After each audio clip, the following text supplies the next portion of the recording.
Sports. Hey, everybody. Ron Onelski here with you tonight, hanging and banging another Thursday night outside of Chicago and St. Charles with the Arcada Theater, rock and roll heaven. I am so excited tonight to be here once again, our episode number 73 or number something of our season 2. It's so good to talk to all you guys. Everybody around the world, welcome to Hangin' and Bangin'. Tonight, we've got two very special guests. Aside from my brothers, Carmine and Vinny, we have JJ French from Twisted Sister and legend icon from Joey D and the Starlighters, the namesake Joey D. So when we first bring my brothers, Vinny Appice and Carmine Appice, to the screen. I don't know what that's at the same time. Holy moly. The same time. That was like the same time. What happened to my head? We've been saying that for years. Hey, Carmine, look. What's that? That's the. No, I gave you that. No, cool. That was very Christmas. I'm telling you, I love the brotherly love. This is like a show. This is like Philadelphia. The show of brotherly love. No. You want to see what? Let me show you what Vinny gave me. I had to send him the money. Oh, okay. No, that's a little different. But this is what Vinny got me in place of that. That's more than I got. Well, fuck off. Seriously now, we're Italian guys. What do you guys do for Christmas? Wait a minute. Heidi. Okay. That's Heidi. Hi, D. So what do you guys do as Italians? You had the tradition, the Christmas. Well, when we all lived in the same state and in the same city, we all got together at my sister-in-law's house. And we had like 35 people there and played games. We used to live in one room. Yeah, back in Brooklyn, 35 people in one room apartment, right? Yeah. Does everybody expect to when you guys are there? Does everybody expect you to have like some jam session or pull out the whatevers or no? No, there's no drums at the sister-in-law's house. Yeah. I mean, you turn over all the glasses on the table with the knife and fork. No, but I just played at my 75th birthday party over the weekend. So how was that? The birthday bash, it was awesome. It was awesome. We had 70 people there. We had Pat Travis came by. We had the president of Cleopatra Records and all our relatives that we haven't seen in years. Vinny hasn't seen some of these relatives in 50 years, Wow. And it was awesome. Really great time. And then that was a Saturday night. And then Sunday we had a brunch at our house. And that was like maybe 30 people, 35 people. Wow, that's great, man. It was a great time. It was a great time. Speaking on behalf of all the fans and all the music-loving, vanilla fudging-loving people out there, you don't look 75, man. Oh, thank you. Well, what about Vinny, the hat? Now, you what look about 75.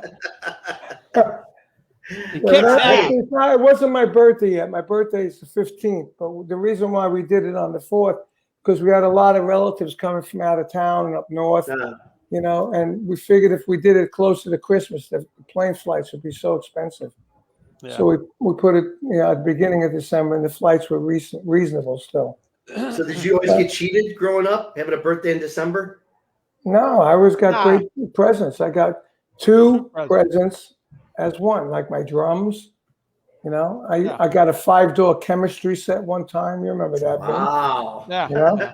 It was making crack in the basement with that? Yeah, we're making crack and gunpowder and blowing things. One time I built a rocket.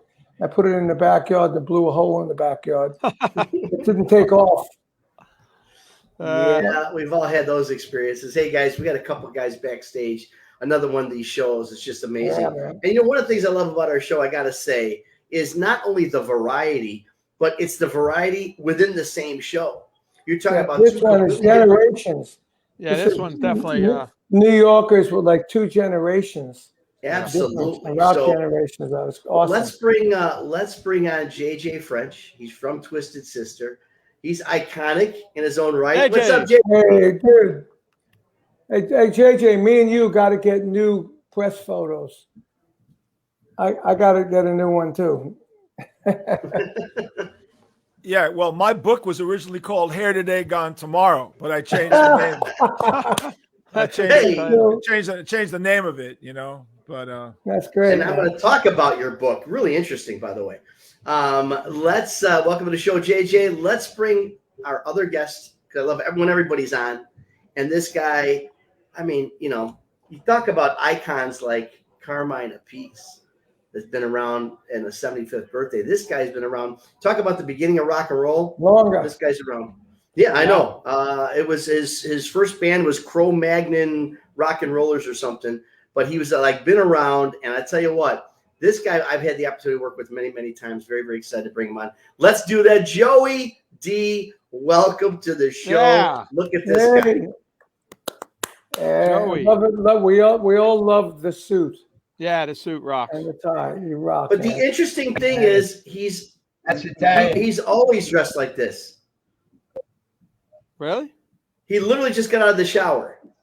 I got this in my hometown, Pacific.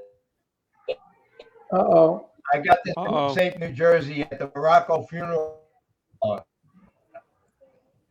Oh man. Oh, we're losing Joey. Don't say that. Yeah, don't say that. Oh. So how do we make it better with Joey? Joey, is anybody home? That could be a no. I'm sorry? This could is anybody home that can help Hello? us kind of redo the You can see me. The internet is not working properly, Joey.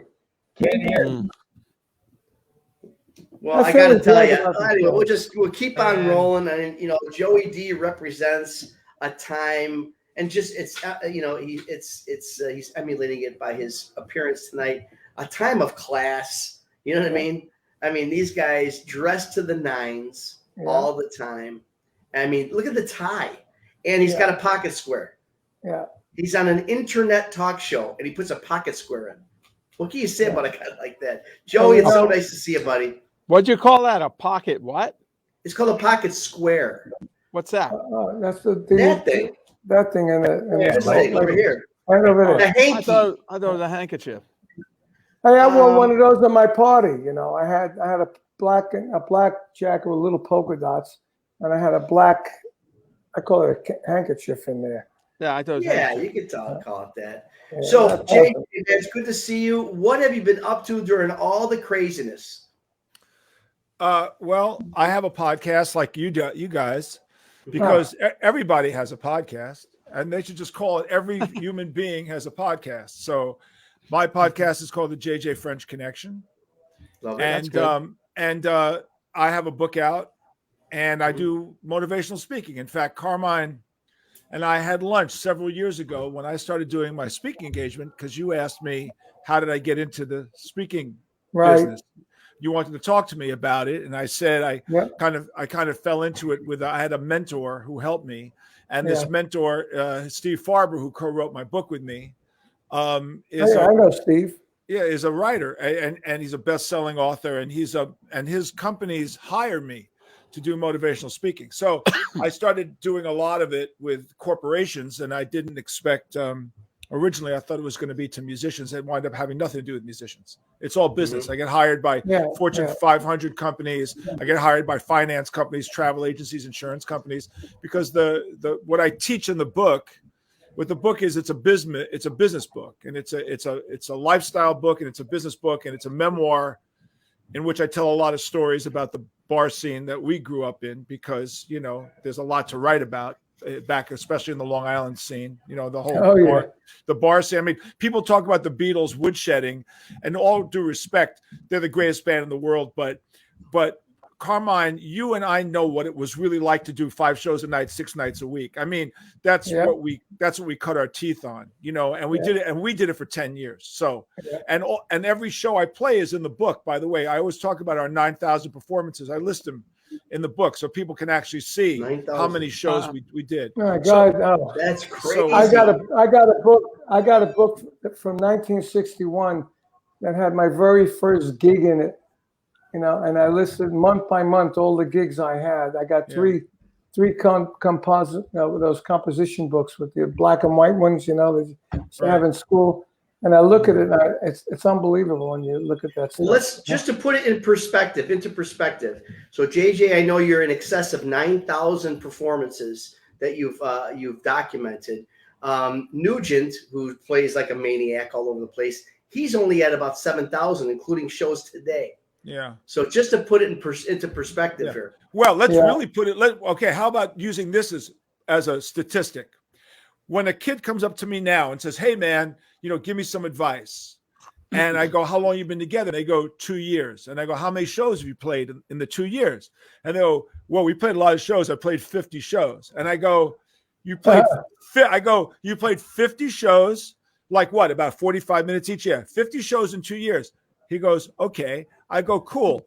I tell you what, when you get to 500 shows, call me. I'll come and see you." And he goes, 500? I said, "Yeah, because you're gonna suck until you hit about 500 shows, and I don't have time to fucking waste while you suck. So when you hit 500, I'll come and see you." He goes, "We're never going to hit 500." I said, "Well, there's a good fucking chance I'm never going to come and see your band." Now, here's the deal. You look at my schedule. I'm playing 30 shows a week, 52 weeks a year. You look at that statistic, and basically in the first 2 years of the band, we're at 4,000 performances. And that, Carmine, as you know, is how you get good as a band. That's right. You've got to play. Anything. Really, as anything. You got to play, man. I mean, and that's the problem today. Oh, yeah, nobody plays. Nobody plays. Here's the problem, man. A kid gets on American Idol or a kid gets on The Voice and they win. And they go, and this is what they say. They go, "I want to thank my fans for sticking with me for 15 weeks. Suck my fucking dick, all right? 15 fucking weeks so you can push a little I like button on your phone, and you think that's how you get good? Are you out of your fucking mind? I mean, take it easy with the cursing, bro. Hey, you're not supposed to say dick. I'm sorry. Is there a language issue on this show? No. Tell me yes, now. It must be in English. Oh, okay.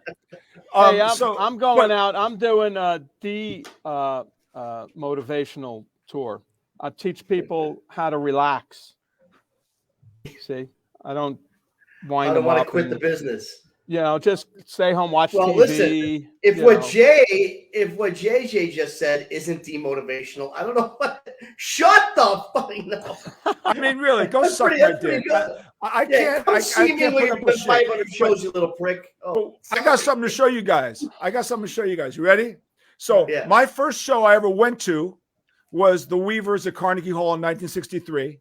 The second show I ever went to was the Animals in Central Park on August 3rd, 1966, which, by the way, is the night that Chaz Chandler went down after the show and saw Jimi Hendrix at the Café Wah and decided to quit the Animals and manage Jimi Hendrix. He went after the night that I saw him. I was 14. Wow. But when I was 15, I went to the Murray the K Easter show at the RKO Theater. And let me read you the bill. This is $3. Let me read you the bill. The Young Rascals, the Blues Magoos, Simon and Garfunkel, Phil Oakes. Check this out. The Who and the Cream are opening fucking bands. Wow. Okay. They opened. The Who did 2 songs. Cream did 2 songs. All right. The Young Rascals were at the bottom of the bill, except that Groovin' was #1 that week. So Murray the K asked him to headline. And I asked Gene Cornish, how much money? Oh, by the way, Mitch Ryder and the Detroit Wheels and Wilson Pickett are the headliners. Wow. Except that the Young Rascals closed the show. And I asked Gene Cornish if he remembered doing it, because every band had to play 7 shows a day for 9 days, 63 shows. Because Carmine, in those days, it was a review, right? 45 minutes. Everybody's playing 2 songs. But the Young Rascals had the #1 song in the country. And Murray the K says to Sid Bernstein, who was managing them at the time, he said, "I need the guys to headline. I can't sell fucking tickets. Nobody knows who the Who are. Nobody knows who the Cream are. I need to sell tickets." And Sid Bernstein said, "How much can you pay the band?" And Murray says, "I got no money, but I'll buy them lunch every day." Wow. And that band played fucking 45 shows for lunch. Yeah. I've tried making that offer, and I haven't gotten very far on that one. I give them meatballs. They still got Yeah, to. Meatball. This We play for meatballs. I said, Hey, I said, Joey. I think Joey, Joey Joey, you might with have us? played. Joey might have played some Hey. of those kind of murder case shows. You know. Yeah, well, that's the thing. I wanted to make a little transition here. Murray the King was brought up. Jimi Hendrix was brought up. I mean, these are Gene Cornish and the Young Rascals are brought up. And Mitch Ryder with Jim McCarty, our guitar player from I Cactus. mean, these are all your contemporaries. yeah. Well, Carmine, we're going to get into this because your history is so huge, and what the Fudge did was amazing. But how many times, Carmine, did you guys play the Fillmore? How many times? The East or West? Either one.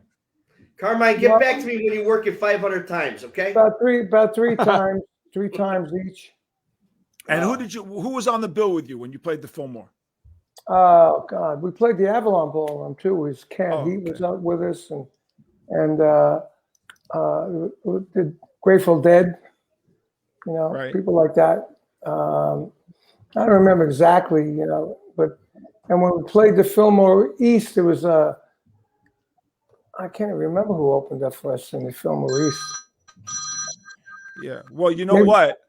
I saw the Grateful Dead open for Janis Joplin. Yeah. Okay. And you know what? When the Grateful Dead is an opening band, you know what they do? They tune up and say goodnight. Yeah. That's 45 minutes. Right? That's crazy. 45 minutes. Hey, But Joey D. Joey D. Are you with us, Joey? Hey, There he is.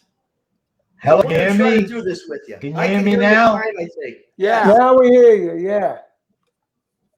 So, Joey, we want to welcome you to the show. Thank you for being hey, good. such a classy dude. I Thank thought you. you were You talking. guys I'm are sorry. talking about 5 sets a night. The lounge, we work from 9 p.m. to 4 a.m. 7 That's right. sets a night, 7. 6 Yeah. night, and that's better than going to Berkeley, man. I was So next there's door days at the wagon preceding wheel. you guys. I was at the wagon wheel Really? next door doing that, and we used to go on our break next door to the Peppermint Lounge and see you. And it was Right. awesome. Thank you, Also, Carmen. you had Willie, And Willie Ricky- playing drums, Ricky- and you had Felix playing keyboard.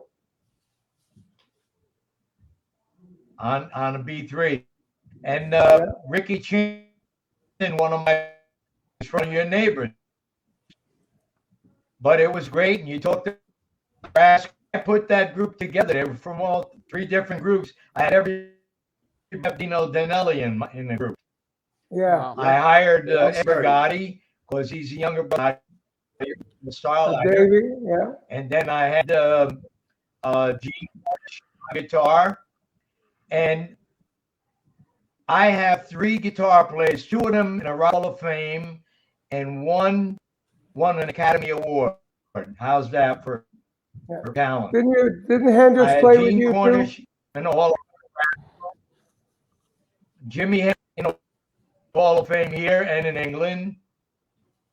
And he was my guitar player and Academy Award. So I picked some pretty good guitar players. Yeah, Joe Pesci. Joe Pesci played Joe guitar. Pesci play with you. Yeah. Well, let's get back. These are Look at that. legendary. Look at And he Hendrix. broke Right that. there. That's Jimi Hendrix. Unbelievable. I played gigs with Jimi 95 Hendrix in like, Buffalo. when he looked like that.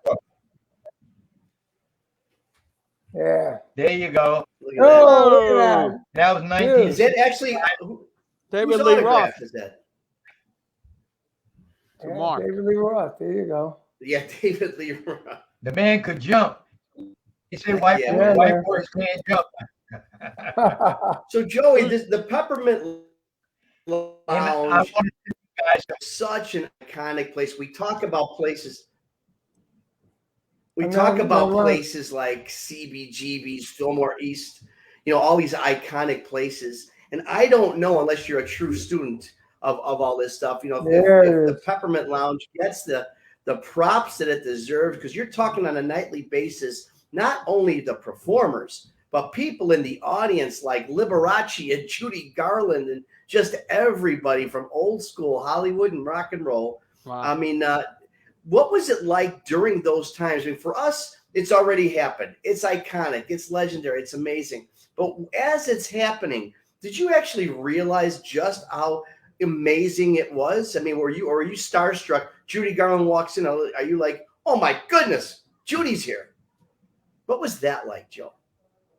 How about a twist with Judy Garland and Shelley Winter, Shirley MacLaine, and Marilyn Monroe comes in, and John Wayne, and dig this, you're dig this. One night, Miles Davis and King Curtis came in after a recording session, and they sat in with Joey D in the Starlight. It's called Things Ain't What They Used to Be. I mean, it don't get better than that, man. You don't get bigger than that. Miles, I had the first rock and roll band with a #1 hit that was integrated on Billboard magazine. And that's what I'm most proud of in my whole career. Amen. Now they should stop all of that stuff. Let's get this country back together again. Yeah. Well, we're all trying to do that. And hopefully, music is the needle and thread that puts us back together. Is that the Beatles there? Whoa. Music, sports, man. That's a great picture. Tell me about this picture, Joey. The Beatles in Wow. Okay, they're the Beatles there. And the Beatles opened months before they came to the USA, Stockholm, Sweden. They were my opening act. And my God. I told them I'm so grateful. When we come to the States, we're coming to the, you know what? All 4 of them showed up, man. That's cool. You know, I mean, in all the shows we've done, Ron, I got you know, in all the shows we've done, nobody ever said the Beatles were their opening act. I know. Right? I know. I mean, we had somebody say that Zeppelin was their opening act. Yeah, Zeppelin, but that's pretty cool. But the Beatles for the fudge. Too bad Joey can't call in without the video, so he's got a better connection because he's got some great stories and we can't hear him. I don't know if he could do that. Jamie's book has twist in it, and mine has twist in it. Is that ironic? Peppermint Twist Chronicles is my book, and he's got a book with the twist.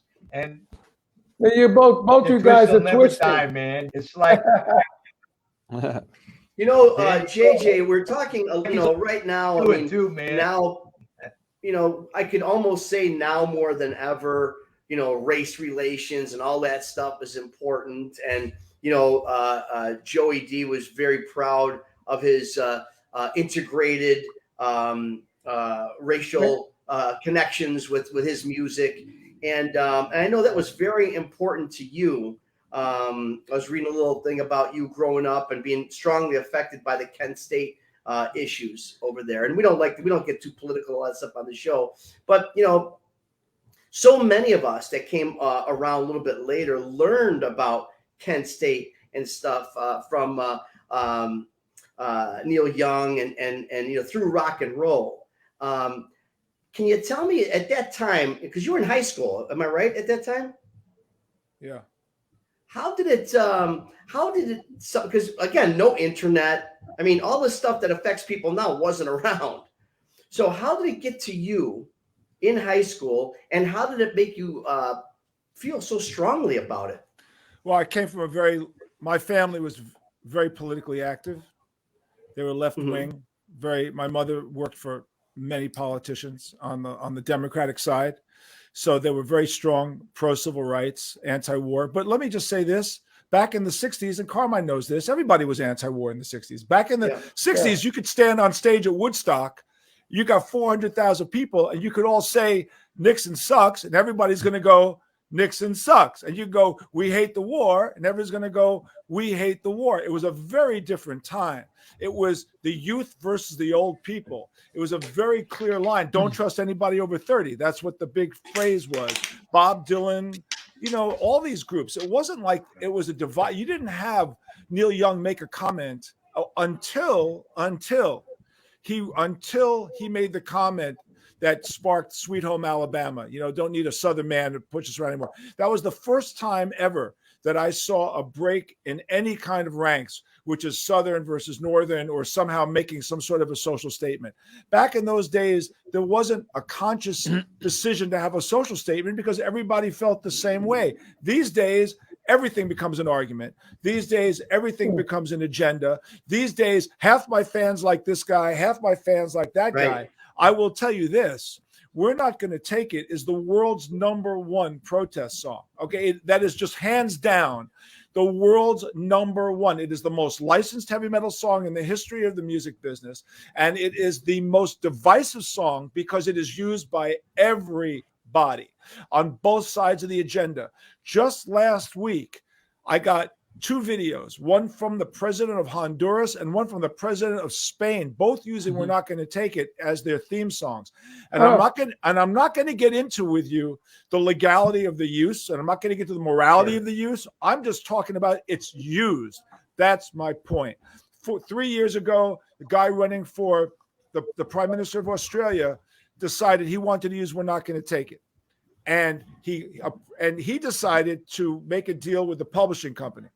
And he said, I want to rewrite the lyrics to We're Not Going to Cop It, which is, I don't know, their Australian version of Take It. Right. The publishing company said to him, that'll be $150,000 if you rewrite the lyrics. The guy says, forget it. I don't want to do it. He does it anyway. Oops. He spends a fortune on the commercials. And here's the problem. Here's exactly the problem. It hits the airwaves in Australia. He spends a shitload of money on it. Half the people in Australia hate this guy. About 80% people hate this guy. Who gets the emails? We get the emails. Fuck you. You suck. You'll sell out to anybody. Like, we don't own the song, dude. We have nothing to do with this, okay? We got all the flack for this. I contacted the publishing company. I said, do you know this guy has totally rewritten We're Not Going to Take It? They said no. They went after him. They sued him. They won. Universal won. The guy was fined $1.5 million. Nice. So what happens on the headlines? Twisted Sister wins $1.5 million because people don't understand this. Who wrote the song? Well, D wrote it, but he doesn't own it. It's owned by Universal. He sold it to Universal Music. Look, here's the thing that most people don't understand. If I can just give you a quick amount of business lesson in the music industry. When you hear a song being played at a stadium, I don't care what song it is. I don't care if it's Neil Diamond or Twisted Sister. If you hear our song at a baseball stadium, you think we're getting paid. So when my friend hears We're Not Going to Take It at a hockey game or a football game, I get a text. Yo, dude, watching the Patriot game. We're not going to take it. Ka-ching. I write back, yo, dude, we get paid $0 because the artist gets paid $0. Just the publisher gets paid. We don't get paid. Not only do we not get paid, they don't even ask you for permission. You know what I'm talking about, Carmine. But the assumption is that you have to be in on it. Now, it's one thing to do it with a baseball game. It's another thing to have a politician play it. When a politician uses it, they immediately think you support the politician. That's immediately what happens. So whether you like it or you don't like it, you wind up getting the shit and you hear the shit about it. So that's what that does. So to answer, that's a long answer, Ron, to your question. Sure. Twisted Sister we've always taken this position that we personally, as a band, do not take a political side. You know, we a long time ago decided that we're an entertainment package. You come to see us to get away from the bullshit that you put up with during the day. So we're going to just entertain you. I personally don't have a problem with anyone's personal agendas. I just don't think that an artist's job is to do that. But if you do it, understand you're going to have to face the consequences of the fallout. I come from the 60s. Carmine comes from the 60s. That was the generation of protest. That was the generation of civil rights. That's where we all came from. That was the time and the place for that to happen. So, Ron, it wasn't unusual to be a New York kid, especially in Manhattan, and be involved in anti-war and be involved in the civil rights movement, not under any circumstance. And by the way, as I say in my book, my girlfriend was the granddaughter of Robert E. Lee. Wow. Okay. Back in those days. And the reason why she dated me was because she was from Atlanta, Georgia. She was a Southern belle. And the way she could get back with her mother, make her mother pissed off, is to date a Jew drug dealer from Manhattan. I ticked all the boxes. Her mother goes, he's a hippie, he's a drug dealer, he's Jewish. Ah! You know, that's one way. So I represented everything that was was evil. Taboo to her, to the Southern belles. Yeah. Hey, yeah.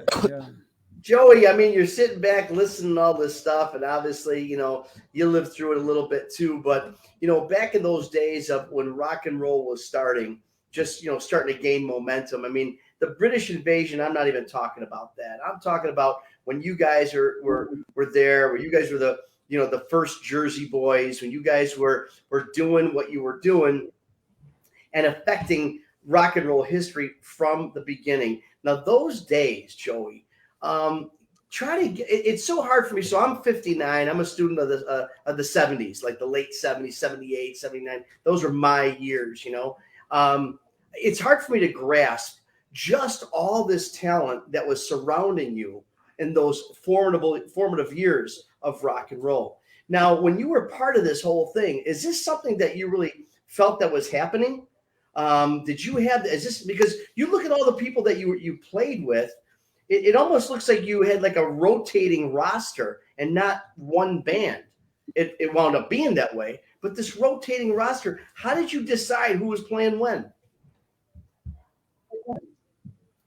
Well, that's a hell of a question. Yeah. Stands in most cases. But we had musicians in New York. They came from all over the world. If you wanted to make it, you had to make it in the Apple. So Hicks came from Washington. This one came from Connecticut. This one came from Louisiana. The Neville brothers. I had Charles on saxophone in my band. I put the earlier, but it could have been better. During my off day, I would go down to the Cafe Wah and see Bob. I mean, this was Woodstock and before you guys, like a decade before. It was a lot different. We liked dress. That was a deal. The Isley brothers, when we did the Christmas show, everybody would outdress the next dude. That's why I'm wearing what I'm wearing now. Okay? Because I outdressed all you dudes now, right? Well, I gotta tell you, you know. Hold on, I'm gonna go get my jacket. Hold on. Well, I gotta tell you that, you know, I was, you know, when I earlier in my career, what I was doing, you know, I was lucky enough. Now, how do I get Jimi Hendrix? You know, how do I get Jimi Hendrix in the band? In 1965, the band was morphing. Things happen.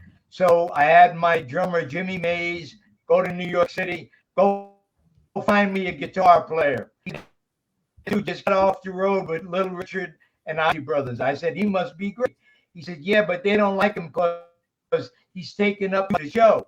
I said, well, that doesn't bother me. I love that. It'll make my show look better. So I had him come to my house in Lodi, New Jersey, and audition for me. He with a raggedy fire, a guitar with no. He had the bandana on his head, and he came in and he said, Mr. D, what do you want me to play? I said, my name's Joey. Secondly, I want you to put you line. So he started playing the guitar upside down. I didn't believe what so he started playing Curtis Mayfield and the Impressions, and I'm an R&B guy from my heart, gospel music and R&B, and that's how I got started. all the doo-wop groups. So Hank played maybe 30 seconds or 90 seconds of Curtis Mayfield. And I said, you got the gig, man. And that's how I got Jimi Hendrix in the band, 1965 for the whole year. It's discovered in my night, Joey D. Starlighter by Chaz Chandler, who was Animals, and he became Jimmy's manager. He hired him, took him to England, and the rest is history, man. No, it's rock. It's definitely rock and roll. Great story. Ron, I saw him before that. I saw him before that. We played gigs at the Lighthouse uptown. It was like a really bad area, and we would do, you know, back in the day, you had 30 minutes you played, then the other band played for 30 minutes, and then they played some records. And we used to hang out when they played the records and smoke some pot. And Jimmy would always talk about trying to make it, trying to make it in a band that made That's legendary. It's unbelievable, I could tell you this. The first 2 weeks, the Twisted Sister played, the very first two shows, the first weeks, we opened for Little Anthony and the Imperials. Wow. And that was the first week we ever played. We opened for Little Anthony, and then we opened for the Coasters, Cornell, Gunther, and the Coasters the second week. Now, were you wearing the makeup and stuff? Yeah, we were wearing dresses and everything. Oh, my God. We were total transvestite, dude. And by the way, thank you.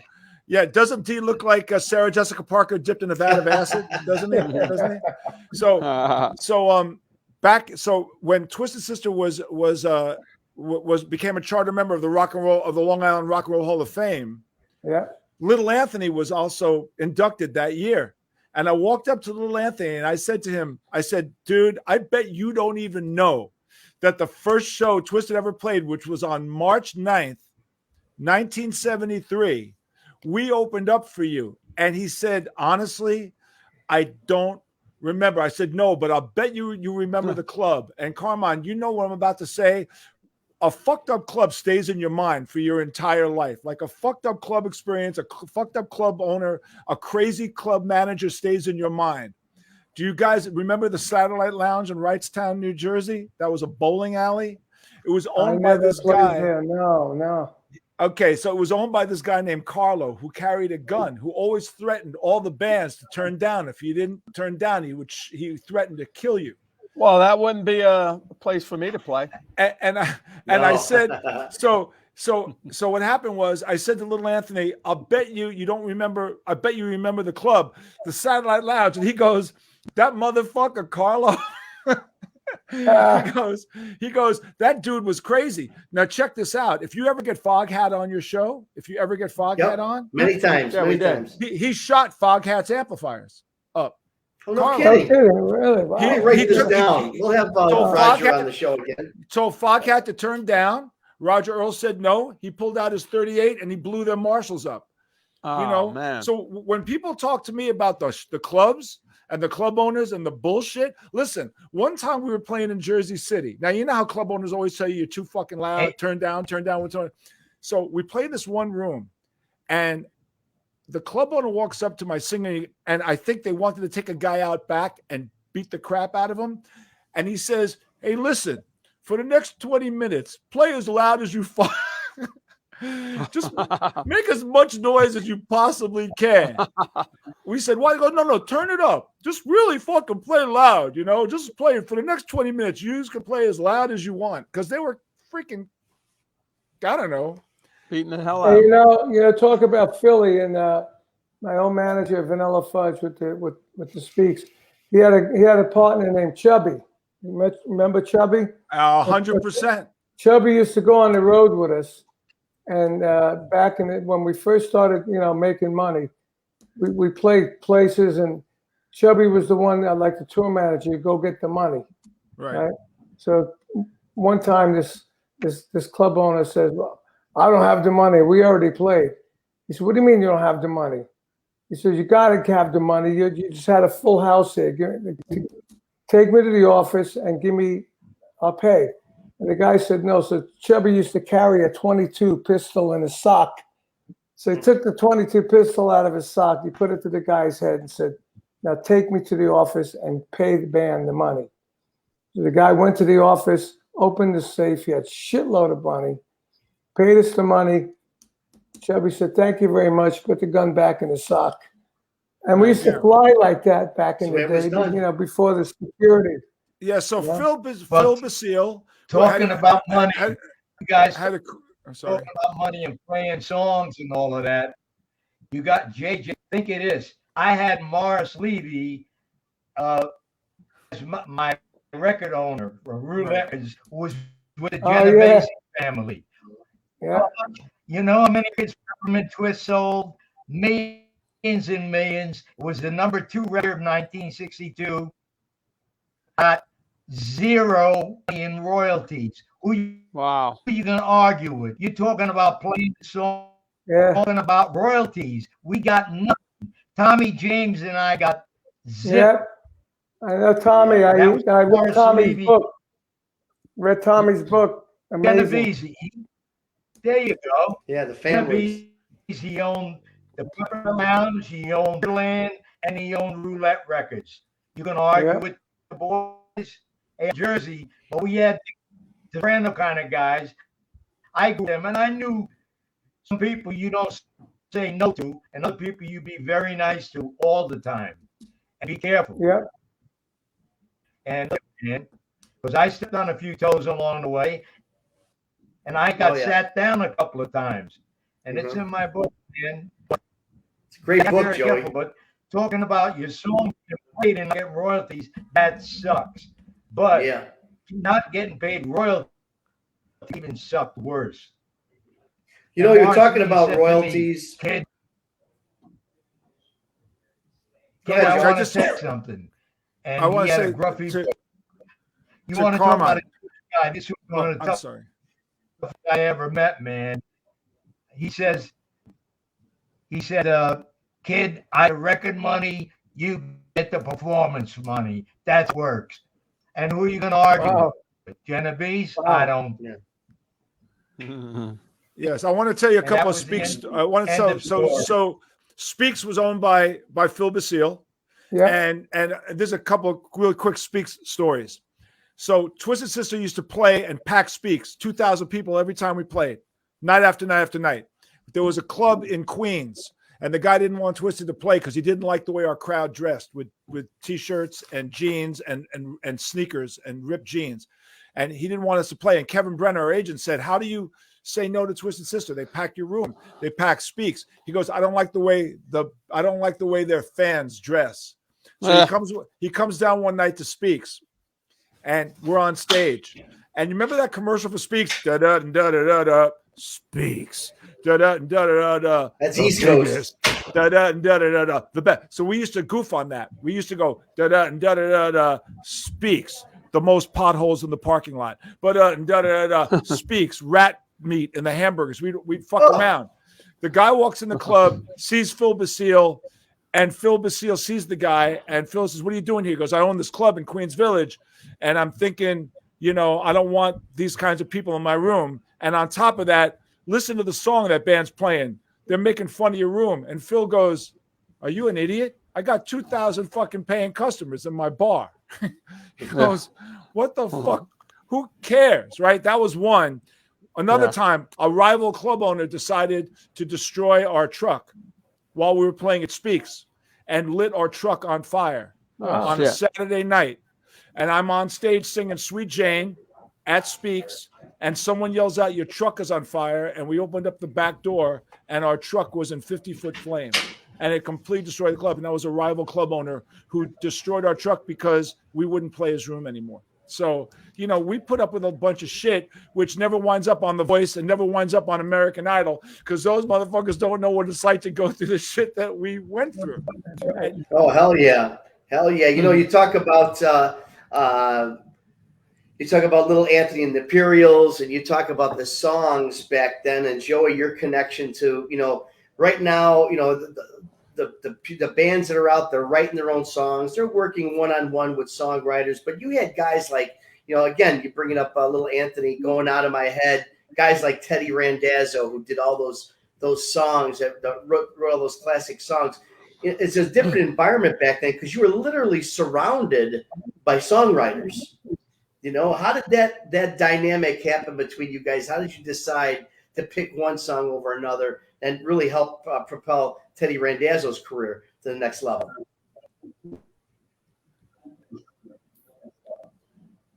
Who's that for? That's for I wrote the Peppermint Twist with Henry Glover.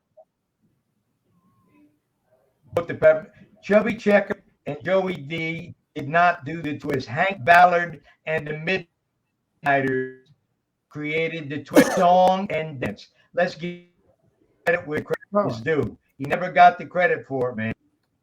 And Chubby Checker had the only time I was #1 twice in Billboard, which was a clone of Hank Ballard's version of the twist.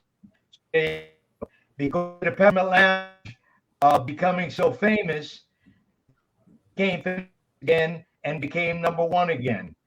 It's incredible how all occurred.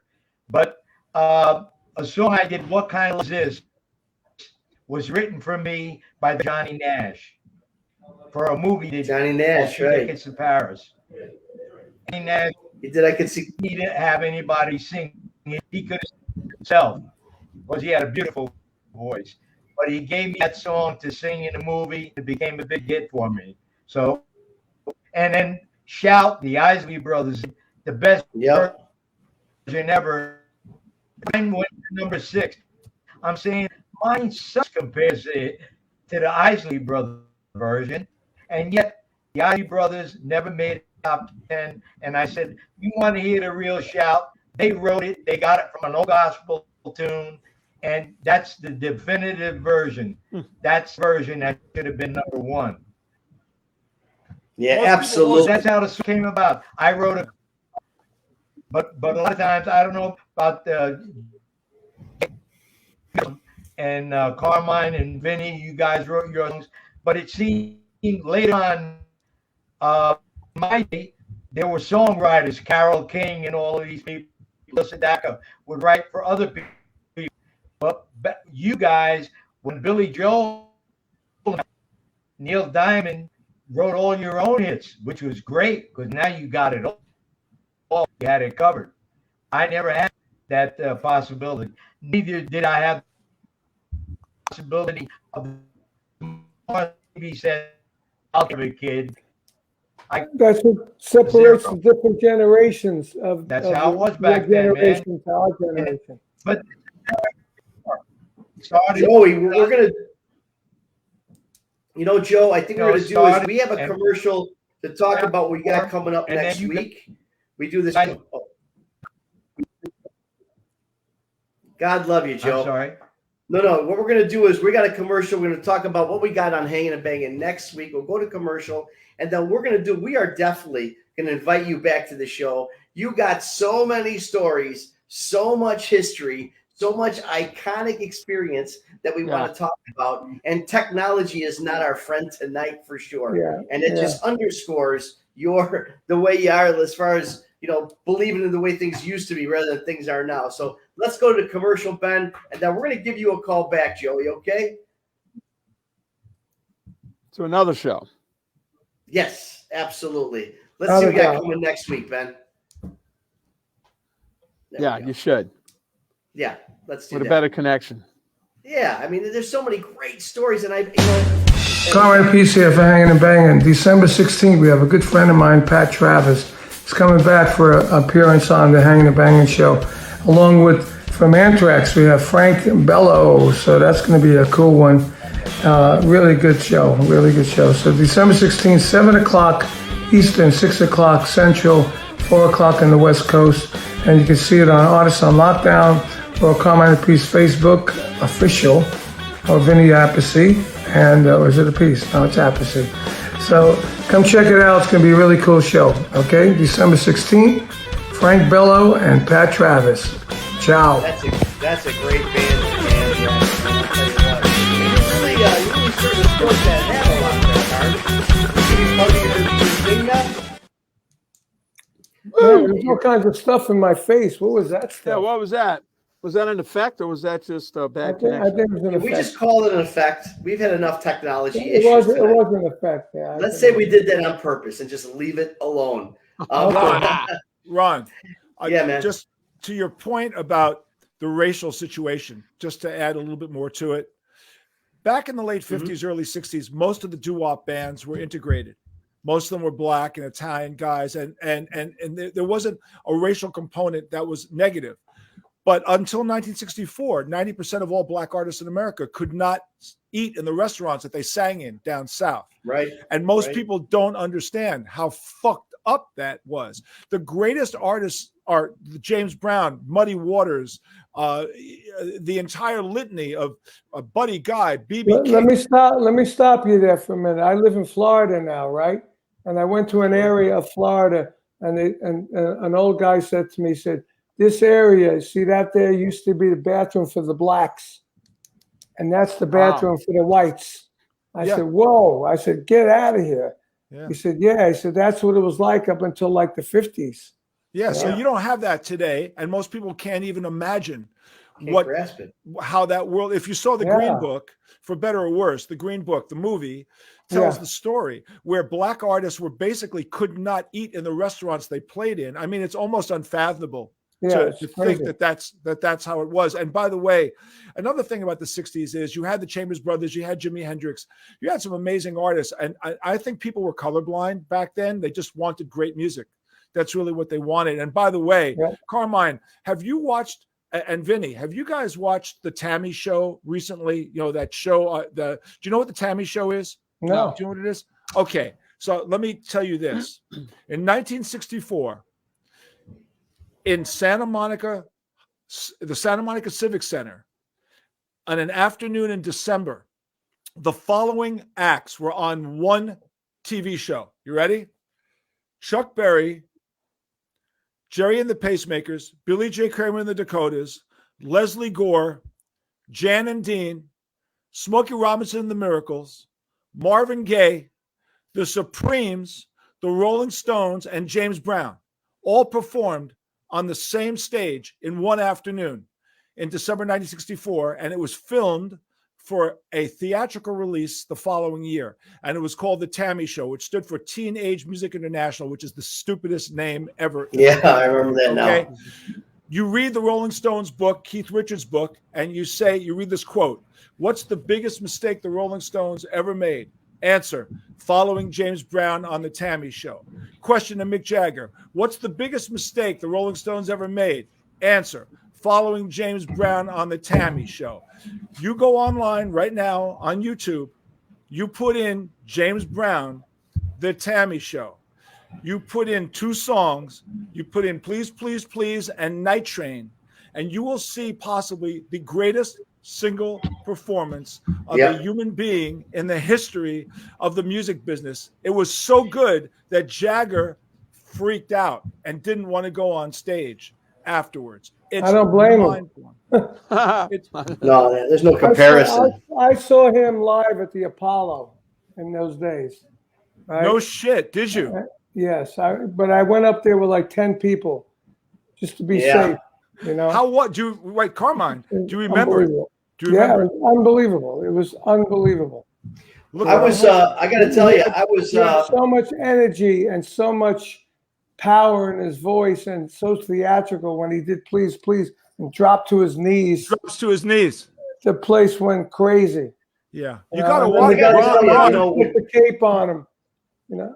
He just died last week. I wanted to do that in my solo. I used to wear a cape with Rod Stewart and to walk out on the stage. The guy that did the cape thing. Listen, imagine doing a solo. You're doing a solo, and then you go, and then your rotor comes out and puts a cape on you. Yeah, the guy who did the cape thing for James Brown, he died. You got to do that in Drum Wars. Man. I'll put the cape on you. Okay. I'll do it. I'll be cape boy. Let's do that. I still have the cape. What is that? See what I'm holding? Wow. Yeah. Led Zeppelin's first show at the Fillmore. Right. We played Iron a show with opening, James Brown. Opening for Iron Butterfly. But this is the best one. Look who is opening for Led Zeppelin. Woody Herman. Woody Herman. So, Carmine, did you play with did you play with Miles Davis? Did you play with jazz artists? No, but look at this. Can you see that? No. Oh, there you go. And where was that? Led Zeppel. Lynn. So I want to know who Lynn is. Right? That's Vanilla Fudge and Led Zeppelin at the second show they did with us in 1968 in Seattle, Seattle Center Arena. What was Nobody the date? knew them. Their album was wasn't coming out. The date on that was December 27th, 1968. Their album wasn't even out yet. Right. Wait, can you see this? Ah. James Brown and you. I did 2 shows with James Brown. Let's see here. I did 2 shows with James Brown. This one here was the first one. And I did the show in a racetrack right in the middle, like in the infield. And I had, we literally had 40,000 people. What happened to Vinny? He's, he hates when I upstage him with the pictures. I don't know. Oh, okay. And so I do this thing. He comes out and he looks around. And first of all, he had 2 drummers, which happens. But he also had 2 bass. He also had 2 bass players. He had a 12-piece horn section. I know it was weird. And the guy with the cape was there. And this is in '92, I think. Matter of fact, the guy that did the cape all the time, he just passed away. I think it was last week. Yeah. And the show that he did was just as powerful then as it was back in the late 50s and early 60s. And he was walking with me. That moment right there, as we were walking around, he couldn't fathom. He couldn't wrap his arm or embrace the whole thing about the concert in the middle of a racetrack. There's a horse racing going on. And he's like, "You did this?" I'm like, "Yeah." He goes, "Horse racing, women, liquor, James Brown, you a genius." And we had a good time, man, because this guy. That sounds just like him, man. Well, I've been working on it, doesn't it? Yeah. 2.5 hours, didn't stop. And this is 1992 now. This ain't no 68. 1992, he didn't stop. And that girl that was with him, let me see. This was his wife. This is the one that, if you look at that famous picture, the famous picture of him like arrested? Yeah. So she's the one who called the police on him. No. Yeah, that was the time when he beat her up. My girlfriend had James Brown on her show, the Radio Chick show in New York, and she said he was such a gentleman, such a nice guy, that he wanted to come back. He said, "I want to come back on the show. I love you. I love him." And then he passed away before he can do that. Carmine, did you ever play Unganos in New York City? Yes. And did you play Steve Paul's Scene? Yes, we used to jam there all the time. Well, everyone used to jam at Steve Paul's Scene. Yeah. We used to go to the record plant with Hendrix. Hendrix was in the record plant. We were in the McCoys. Yeah, and Rick Derringer, and we'd all go down the scene, and we'd all go jam. So Ron, these were two restaurants in New York: Steve Paul's Scene and Unganos. Steve Paul's was on 50th and 8th Avenue, and Unganos was on 70th Street off Broadway. There were these little clubs, and on any given night in 68, 69, 70, you would see Jimi Hendrix, Led Zeppelin, Rod Stewart, Eric Clapton, Blind Faith. All these musicians would hang out there during the week in between their concerts, and they would just jam. I walked in one night to a jam session that had Dr. John, Stevie Winwood, Jim Keltner, Rick Gretsch, Delaney Bonnie, and Eric Clapton for 3 hours, just jamming on stage. So you remember those days? Oh yeah. We were recording around the corner at the record plant in '68, and Jimmy was recording at night after we would go for like 12 to 6 or 7. Then Jimmy would come in, and he'd go till about midnight, and then we'd all go to the scene and jam and screw around. And that's how it was even LA, with the Whiskey and the Doors and that whole Laurel Canyon crowd that was just walking around. They didn't jam though. They were all about writing songs. They were about writing songs. This was like going in and like just jamming a blues song and jam like Hendrix jam. I jammed with Hendrix many times at the scene. Different people jam with different people. It was amazing. And, Unganos was the first place that we played You Keep Me Hanging On, that the audience stopped dancing or trying to dance and came up and watched us play the song. And another experience I had was a funny one at Ungano's. And we live, Leslie has an apartment on the next block. Now that place is a restaurant, And but I went and saw Tony Williams' Lifetime with Jack Bruce, Tony Williams, John McLaughlin. I forgot who the keyboard player was. And Keith Moon came in, and he went near the front of the stage, pulled his pants down, and then walked right in front of the whole stage, because it was only like that high, the stage, Yeah, it sounds like Keith Moon. This place was I saw Free one night. There was no stage. They were on the floor. I had Paul Kossoff standing here, and I had Paul Rogers standing here. They were on the floor. I also saw Leslie West. I saw Mountain the night before they went to Woodstock, because he had announced on stage, he goes, "I'd like to play some more, but I'm playing a gig tomorrow at Woodstock." And that was Mountain's third show ever. That night that I saw them at Ungano's. I was with Leslie's wife the last few days over in there was a convention for Dean Guitars. He played Dean Guitars, and we talked about all that stuff. Vanilla Fudge was asked to do that show at Woodstock, but we had done so many festivals. There was such a pain in the ass to get in and out of, and we passed on it. Who knew? Carmine, what was your first show as the Vanilla Fudge? Do you remember where it was? First show at the Action House. It was the Action House, which was Speaks. Was Speaks. Yeah. Okay. So one day, Larry Tortorisi, who was managing for Phil, Larry takes me into the back room, and he says to me, every band that played the Fillmore played the Action House. And he pulled out a stack of pay slips. And you saw Led Zeppelin, you saw Jimi Hendrix, you saw Fleetwood Mac, and it was $400, $600, $700, $600. Hey, dude, Led Zeppelin opened up for Vanilla Fudge on December 26, 1968. We didn't need them on there. The gig was sold out. Vanilla Fudge and Spirit, 7,000 people. Barry Fay, who the promoter in Denver, said, "I don't need them. I don't need them." Our agent said, "I'll tell you what. It's $1,500 for Led Zeppelin. You pay half, and Vanilla Fudge will pay half." We didn't have a clue. We didn't even know any of that. I found that out in 2004. Really?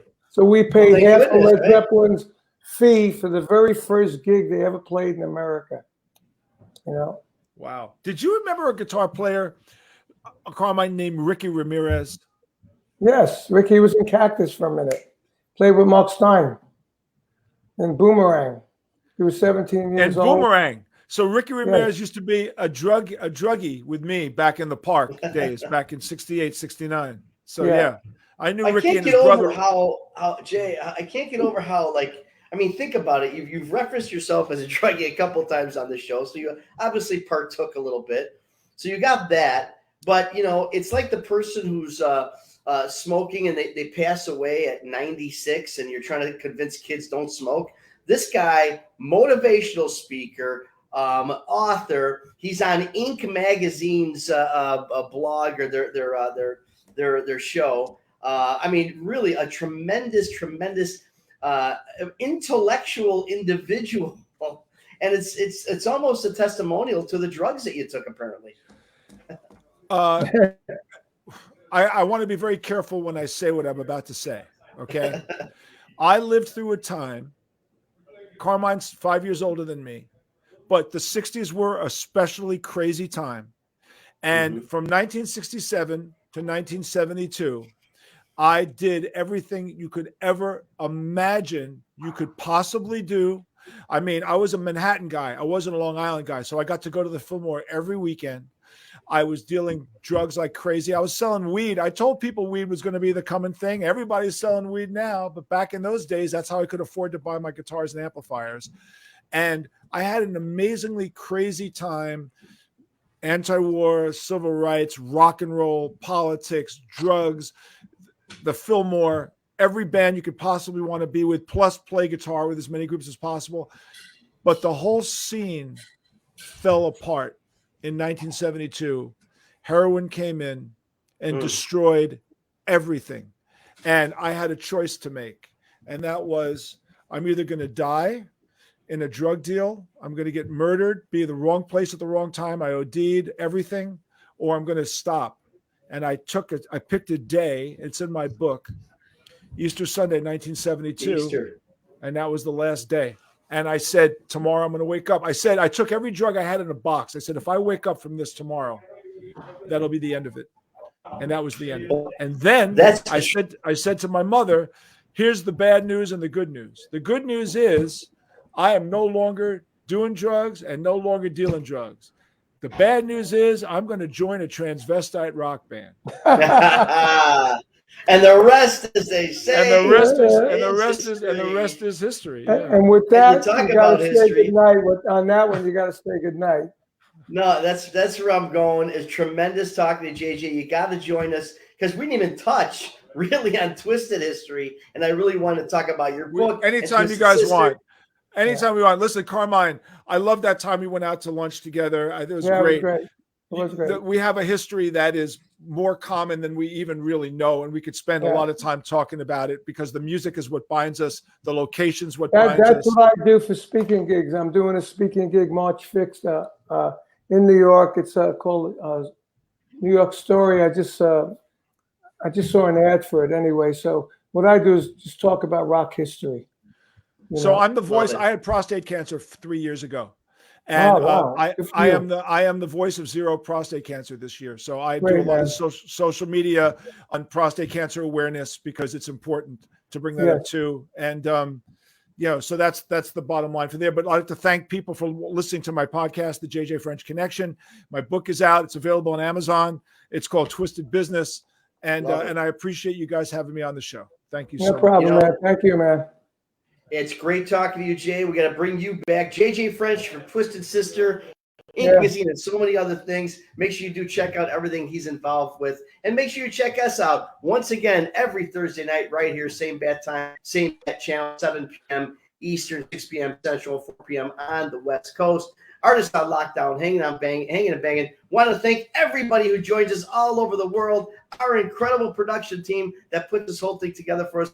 Carmine, Vinny, myself, we just kind of walk in on a Thursday, make it happen, and walk away. These guys are working the rest of the week. So you guys behind the scenes on our behalf, thank you so much for making us look good. We hope you have a great week, a great week of rocking and rolling. And until next Thursday, we will be hanging and banging. Have a great week, guys. See you soon.